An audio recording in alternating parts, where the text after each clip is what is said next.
Forbes India limited award से किसे सम्मानित किया गया है? जय शाह को। फोर्ब्स इंडिया लिमिटेड अवार्ड से किसे सम्मानित किया गया है? जय शाह को। हाल ही में किस राज्य के मुख्यमंत्री ने गंगा और शारदा नदी कॉरिडोर की घोषणा की है?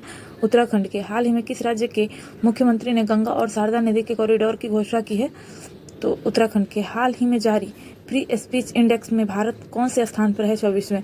हाल ही में जारी फ्री स्पीच इंडेक्स में भारत कौन से स्थान पर है? 24वें। किस राज्य के इलेक्ट्रॉनिक सिटी का नाम रतन टाटा के नाम पर रखा गया है? असम के। किस राज्य के इलेक्ट्रॉनिक सिटी का नाम रतन टाटा के नाम पर रखा गया है? असम के। हाल ही में माधव राष्ट्रीय उद्यान भारत का 58वां राष्ट्रीय टाइगर रिजर्व बना है, यह किस राज्य में स्थित है? तो मध्य प्रदेश में। हाल ही में माधव राष्ट्रीय उद्यान भारत का 58वां राष्ट्रीय टाइगर रिजर्व बना है, यह किस राज्य में स्थित है?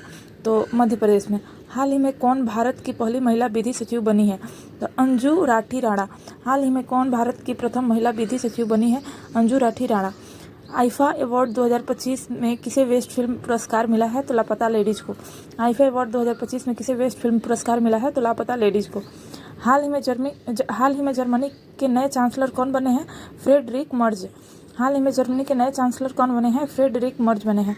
रणजी ट्रॉफी 2024-25 का खिताब किसने जीता है? विदर्भ ने। रणजी ट्रॉफी 2024-25 का खिताब किसने जीता है? तो विदर्भ ने जीता है। किस देश के वास्तुकार लियू जियाकुन को 2025 का प्रित्जकर वास्तुकला पुरस्कार दिया जाएगा? चीन के। किस देश के वास्तुकार लियू जियाकुन को 2025 का प्रित्जकर वास्तुकला पुरस्कार दिया जाएगा? चीन के। सिप्री की रिपोर्ट के अनुसार विश्व का सबसे बड़ा हथियार आयातक कौन बना है? यूक्रेन। सिप्री की रिपोर्ट के अनुसार विश्व का सबसे बड़ा हथियार आयातक कौन बना है? यूक्रेन बना है। अटल बिहारी वाजपेयी संस्था का उद्घाटन कहाँ किया गया है? मॉरिशस में। अटल बिहारी वाजपेयी संस्था का उद्घाटन कहाँ किया गया है? मॉरिशस में। कौन सा bank S&P global sustainability ranking 2025 में शीर्ष पर रहा है? Yes bank. कौन सा bank S&P global sustainability ranking 2025 में शीर्ष स्थान पर रहा है? Yes bank. भारत में तीसरा सबसे मूल्यवान ब्रांड कौन बन गया है? अमूल। भारत में तीसरा सबसे मूल्यवान ब्रांड कौन बन गया है? अमूल। अस्त्र MK3 मिसाइल का नाम बदलकर क्या रखा गया है? गांडीव। अस्त्र MK3 मिसाइल का नाम बदलकर क्या रखा गया है? गांडीव। आईफा अवार्ड 2025 का आयोजन कहाँ हुआ है? तो जयपुर में। आईफा अवार्ड 2025 का आयोजन कहाँ हुआ है? तो जयपुर में। विश्व जूनियर शतरंज चैंपियनशिप 2025 किसने जीता है? प्रणव वेंकटेश ने। विश्व जूनियर शतरंज चैंपियनशिप 2025 किसने जीता है? प्रणव वेंकटेश ने।